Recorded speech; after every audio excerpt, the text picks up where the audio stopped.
And we have underclass ideology here in the States that's real big. And it's the same one. It's the same one. It's like you have the benefit of using a colonial history or whatever history of slavery to blame for these things, but the same narrative is the explanation also for poverty more generally, that you lack parenting skills. That, like, there was a paper that I quoted in that Compact article where I was reviewing literature, and I just, whoa, this woman actually says, she goes, we know that trauma causes significant cognitive blah, blah, blah impairments. I mean, she puts all these things in a row and then puts impairments. And these impairments then go on to cause like severe inequalities in society and in education. And that's why we need to really go in and give these supports. And I was like, hold up. You're saying that there's equality in society because Black people are cognitively impaired? Do you see how they do that? And they, and it's like, if that paper was a bit older, it would have had the R word in it.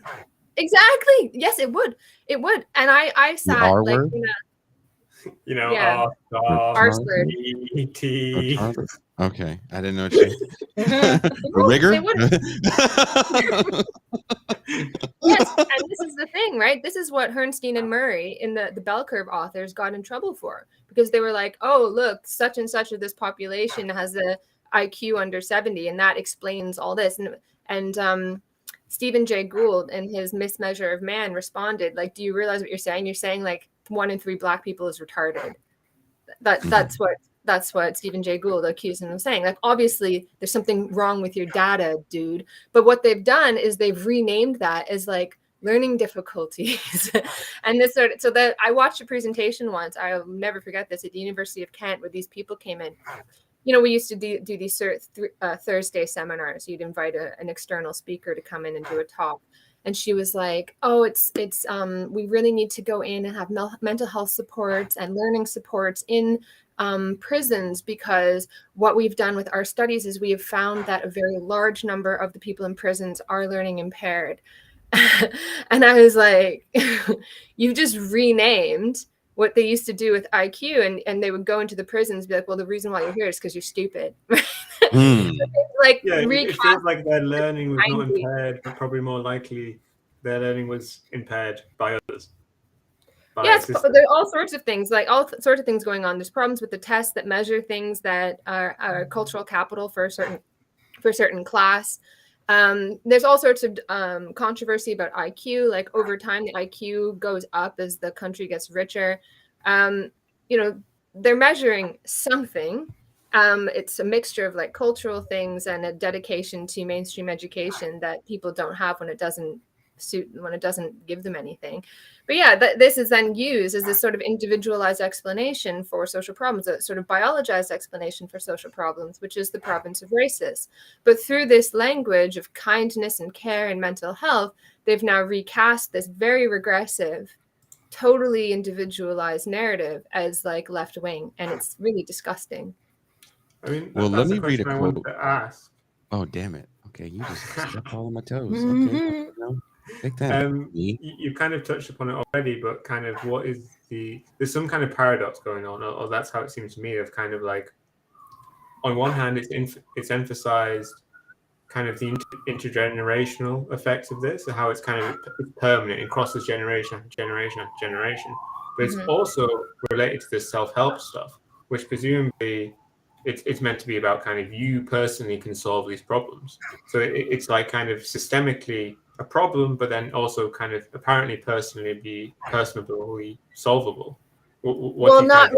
Not really. So it depends. Like, again, this is kind of why I don't like the neoliberal critique, because they just kind of take a surface level look and they think, oh, well, they're saying that this is to be solved at the individual level. They're putting it on individuals to solve it.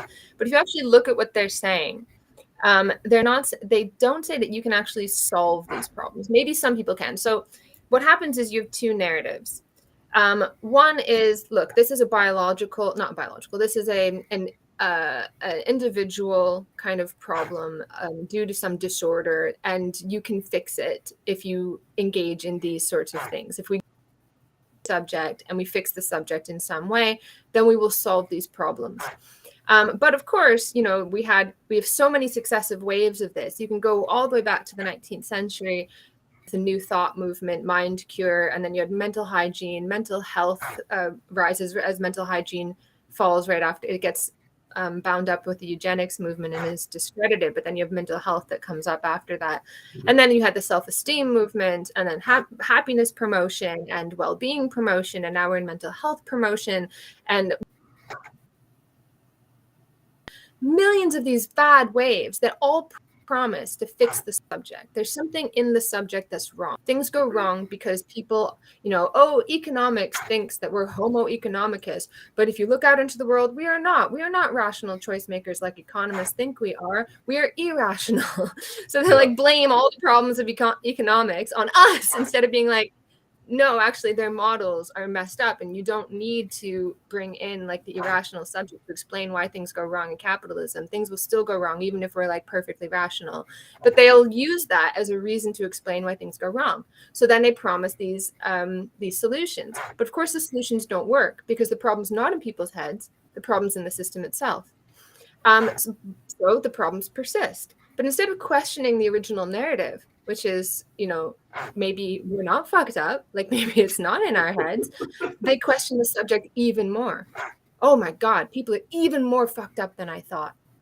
The subject is even more messed up than I thought. So you have these narratives on the one hand that do try to solve problems by going into people's heads and changing behavior and that sort of thing.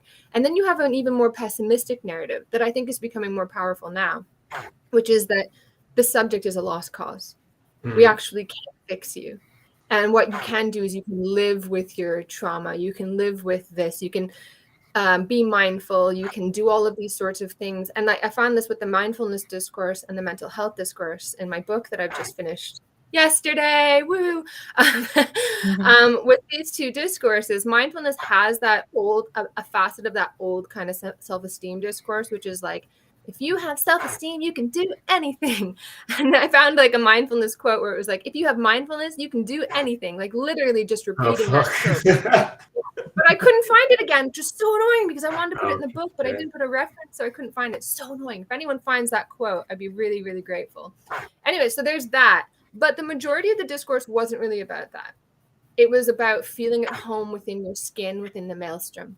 So the world is depicted as very fast moving, and like social change is just so fast, and technological change is so disorienting, and we get so messed up by this, and even our thoughts are out of control, and we need this specialized discourse to teach us how to kind of like sit back. Now, I'm not saying people will get mad at this because a lot of people like Buddhism and that sort of thing. I'm not saying that this is literally what Buddhism teaches. I'm saying in this discourse of social problems in which mindfulness gets enveloped, this is the narrative that emerges, which is all of these sorts of this sort of disempowering discourse of the subject in which we are not autonomous. We are automatons. We are, I put the accent on the wrong syllable of that word, but anyway, we are, we act on autopilot. We don't think, and it's the same kind of discourse as Vilfredo Pareto, the proto-fascist, would have used when he said, we just act and then we rationalize after, and that all of our rationality is just an illusion. Anyway, it's the same thing driving the whole nudge thing, right? Yes, exactly. So there's this whole idea of like living with the fact that you are not an autonomous subject, accepting that, and living and always searching for rules and regulations to be able to limit the damage that you do on the world. So it's not this kind of neoliberal discourse that just makes you an autonomous subject and like, oh, now you're good. You have to ask yourself, like, why are they so obsessed with making you autonomous? Because they think you can't be. Like and at the end of the day, they don't want to make you autonomous at all, because that's dangerous. People acting autonomously, thinking they can make their own choices, that's madness. No, you have to understand first, the very first claims in each one of these movements is not self-esteem will save the world. It's not mindfulness will do X, Y, Z. It's you are mindless. They have to first convince you that there's a problem, and that the fact that you think that you don't have a problem is part of the problem. That's always the first thing that they do. So that you have to first be convinced that you are weak. And so it's not about building subjects, it's about breaking them down. It's the destruction of the subject and the destruction of autonomy and the destruction and the construction of the subject. The subject in general, human nature, is the source of all problems. So the message is, you try to fix it, you just fuck it up again. Don't try. Humans have done that. We created worse problems. You must learn to live within the maelstrom. Do you want to add something? I feel like I want that message to be given to economists. Like, you're just fucking up everything, okay? What you think makes sense does not make. How are you gonna overheat the economy? Can you please just sit down? Yeah. Well, that's the thing, and I'm sorry. I've just written like 85,000 words, and I'm like, it was worse than my PhD. So I'm like, yeah, we're gonna go and wanted to talk about it. But that's the thing, is that Stefan sent me the questions ahead of time, or he wanted to ask. I'm asking myself the questions, like, what do we do to get out of this? And about the economists, that's exactly it. That we need to reject this constant displacement of the problems of capitalism to the subject. We need to reject that. Because what they like, if you go back to classical economics of the 18th and 19th century, they accepted that there were some problems within capitalism that were endemic to the system. Monopoly, the falling rate of profit, crisis. These were questions of something that happened in the world that needed to be explained by economists. Obviously, when Marx is talking about the falling rate of profit, it's not a thing that he's invented. He's trying to solve a problem of political economy that pre-existed him.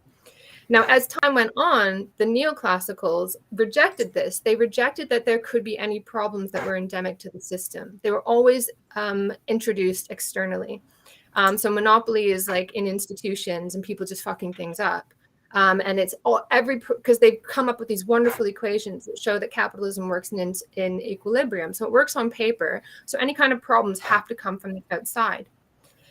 And so we get sucked into what seems like a critique of economics, but it's not. So like people, human beings don't act like economists say they are, ergo economists are wrong. But no, that's a trick, because what they're saying is that human beings don't act like that. That's why we have problems. But that's not the case. The problem is their equations are just fucking wrong.